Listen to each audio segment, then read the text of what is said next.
Hey lovelies, it's Kate. Welcome back to another video. In this speed build, I'm building a mountain dream mansion on a 50 by 50 lot in Granite Falls. Granite Falls is not a regular world, it's a vacation world, it's part of Outdoor Retreat, and it's just amazing. It's such a beautiful world, and even though this lot is a rental lot here, you can just grab it from the gallery and you can place it in any world, so it's just a regular residential lot that your Sims can use, and yeah, you can let your Sims move in if you want to.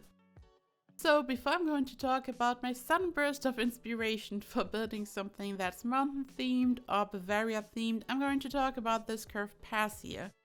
I have made a tutorial for this pass many moons ago. I'm going to link it down in the description box so you can check out the curved pass tutorial if you want to.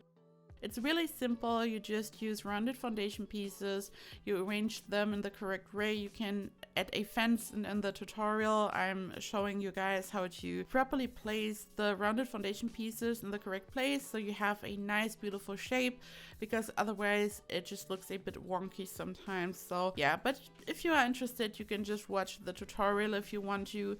You guys know that I'm obsessed with round shapes in this game, and the whole build itself doesn't have any round shapes at all, I think, but I just had to include this curved pass in the front. I decided to build the whole build diagonally, so I didn't build this straight on the lot. The whole thing is diagonal, which can be a bit tricky sometimes when you are furnishing a lot like this. For example, when you are placing cabinets or counters, it can be a bit difficult.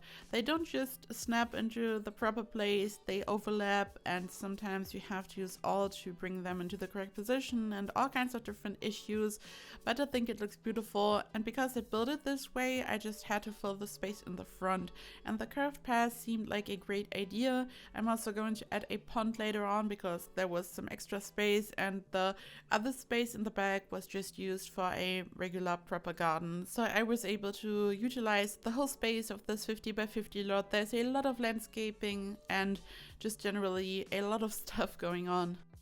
So I had the sunburst of inspiration to build a house which is mountain themed, which was inspired by Bavaria. I'm German, as you guys know, and I just wanted to build something in that vein. I don't know, but suddenly I just felt like building something like that. You guys know that I really enjoy building modern stuff. Sometimes I also build some rustic things, but I never felt like building something like this. It was fresh, it was new, and then as always I added a lot of stuff. I just did my own thing with this build, and I don't even know if it really looks like something that you would see in the Alps, for example. I don't know, it definitely has some fantasy elements. I don't know how this happened, but here we are. So I was looking at a lot of pictures from houses built in Bavaria and the Alps in general, Austria, Switzerland. I even saw some pictures of a Bavarian, or I don't know, some village in Disneyland. I don't know. I saw so many pictures on Pinterest, and I just decided to go for something that's a bit out of the ordinary. At first I wanted to have this very typical house where you have a lot of balconies in the front. So you have this typical Alpine house where you have all these balconies, and then I don't know, but I just winged it. I just wanted to have something that's over the top. I don't even think that this really looks like a house or a mansion. It's more like some type of village, because it looks like a combination of different houses, buildings, but I just used different roof colors and color schemes. But on the inside it's just one big lavish mansion, one build, but on the outside it's definitely spectacular. Back then I built a couple of villages, and this just kind of took me back to that time. Like when I started my channel, I created a Tudor village and then something that was inspired by French architecture, only loosely inspired. This was the beginning of trying to recreate a certain style on this channel, and then just going just totally crazy and adding so much stuff that it has nothing to do with the original style. But yeah, it just took me back to this amazing time, and I had a lot of fun to just create something that's so over the top and big and just a bit different. As I said, I was inspired by Bavaria and just all kinds of different types of architecture in the south of Germany and Austria and all that. And ironically, as a German, I've never set foot into Bavaria. I just crossed Bavaria. I was just driving through Bavaria when I was going on a trip to North Italy and Austria. So I haven't even visited Bavaria yet, but I want to one day because it looks really beautiful, really scenic, just absolutely amazing. And there is just the stereotype that the whole of Germany is like Bavaria. Whenever Germany is portrayed in a TV show or movie, it's technically just Bavaria. Leather trousers, pretzels, mountains and all that. This is just Bavaria, just the south of the country, and it has nothing to do with the rest of the country. And I just thought it was funny to build something that's so cliche and over the top, and at the same time it's just so, I don't know, almost like a fantasy build and really fun. And while building this, I had to think back to my trip to North Italy. It was a class trip actually. We were all teenagers and we had a crazy time over there in Italy. We went skiing. I never went skiing before, and at some point I legit thought that I was going to die. Like, it was just so scary. I noticed that I don't really have a particular talent for skiing, but it was also a lot of fun.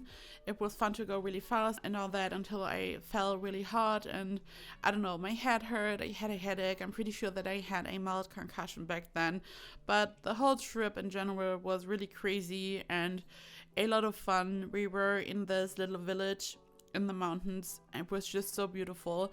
Like, as I said, this whole cliche thing, the mountains, and then there was a beautiful small river going through it, a beautiful little chapel, the mountains and snow. It looked like something out of a movie. It was just so beautiful and scenic, and I was totally overwhelmed.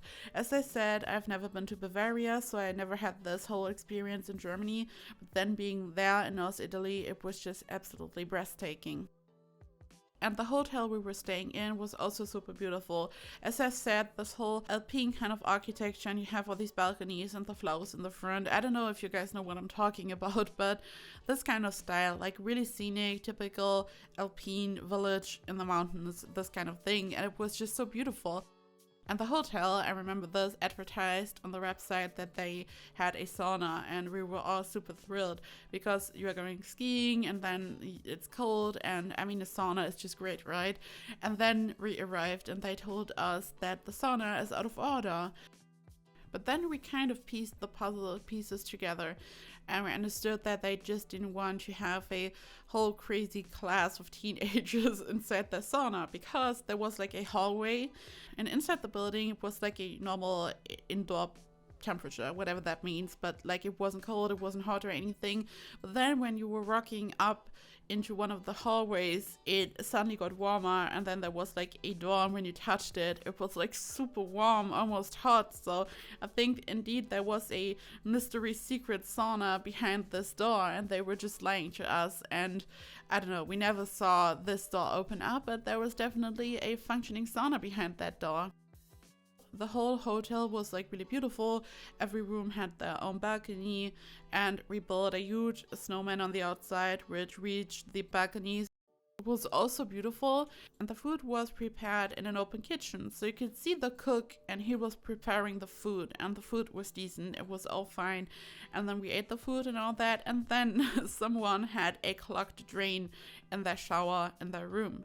And then, surprise, the cook was also the janitor, and he went up and he didn't take off his gloves, the gloves that he was wearing in the open kitchen while preparing the food for us. So he went up, and then he just unclogged the drain. He just ran in with his fingers and the gloves, and he just pulled out Rapunzel's hair. It wasn't a pretty sight, I was told. And then he went back to the kitchen and he just kept preparing food. And he didn't change the gloves or wash his hands, some people said. And this was a bummer. Like, the whole hotel was so beautiful, and it was an amazing trip, but at the same time there were so many crazy things.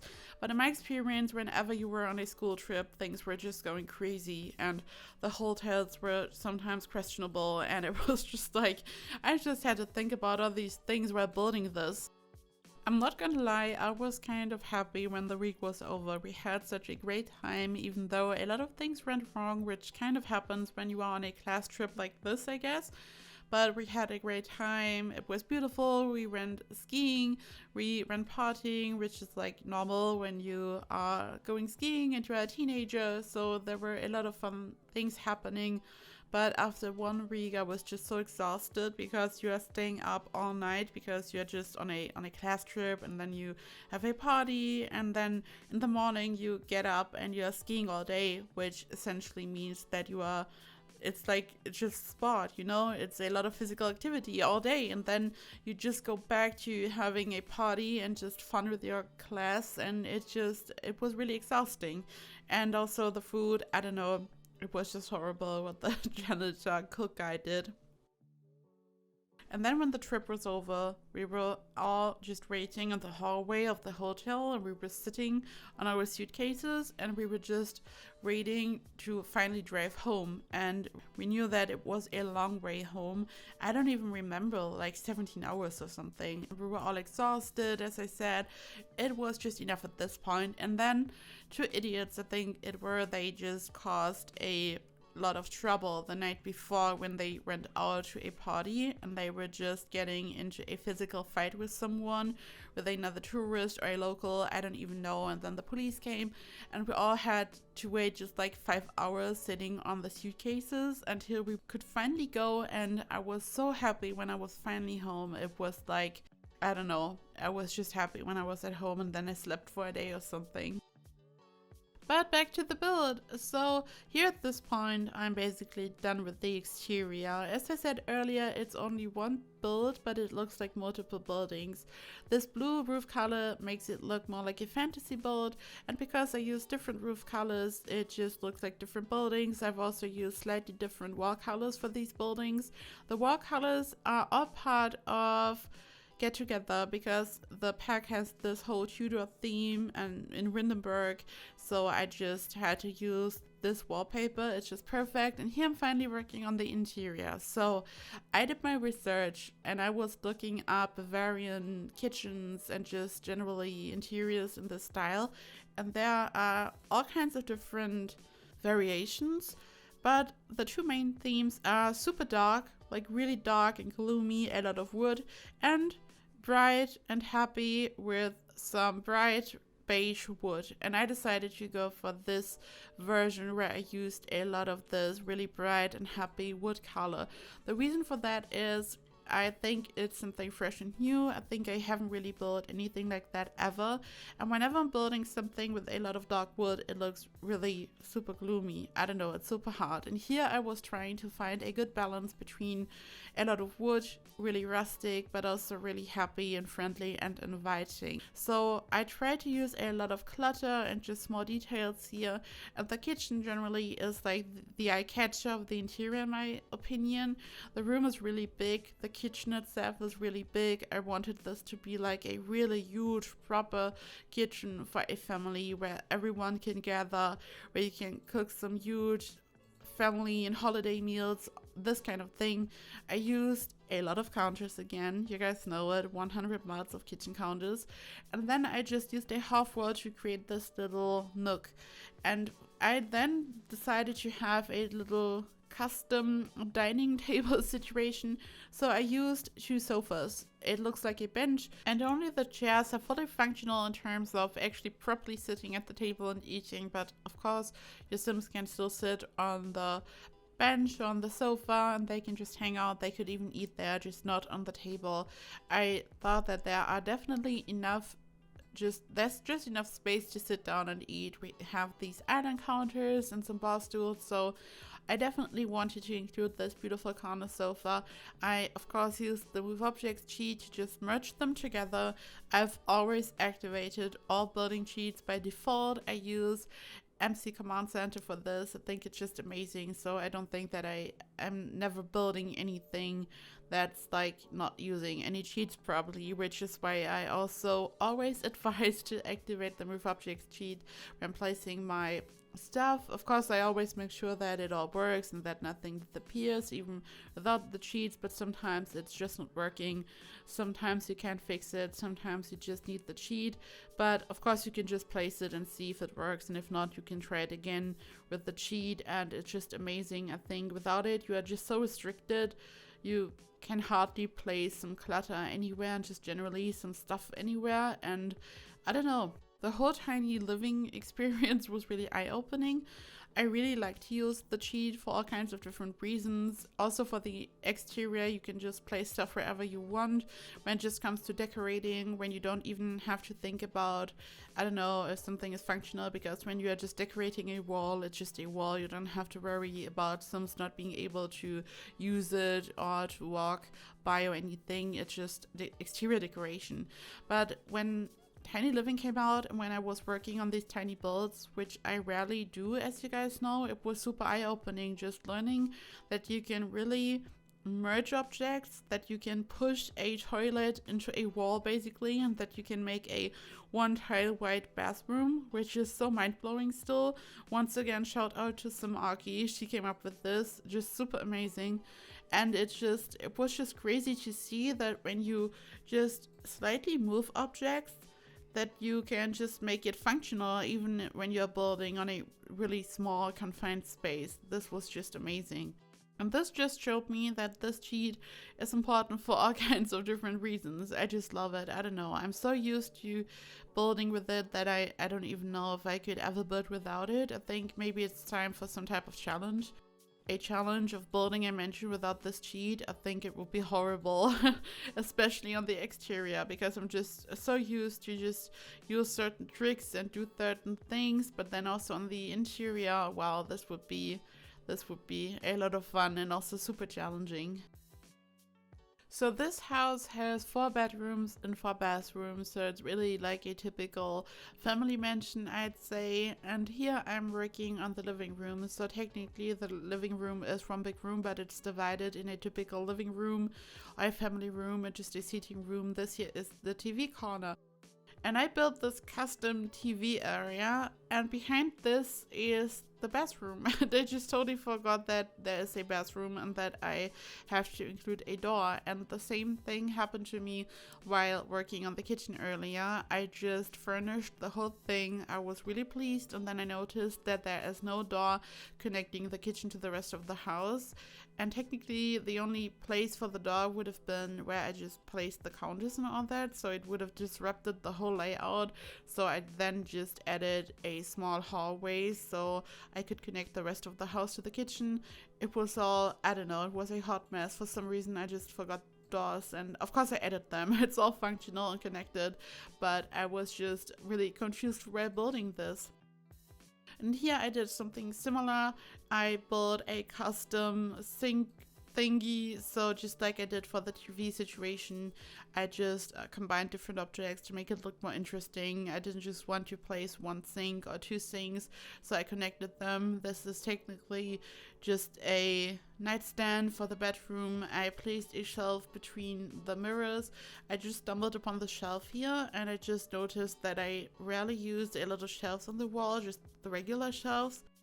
But there are so many beautiful wall shelves, and you can just, I don't know, it's just amazing to use them for decorating the wall. And this is one of the bedrooms, and there are 3 regular bedrooms for grown-ups or something, and 1 kid's room.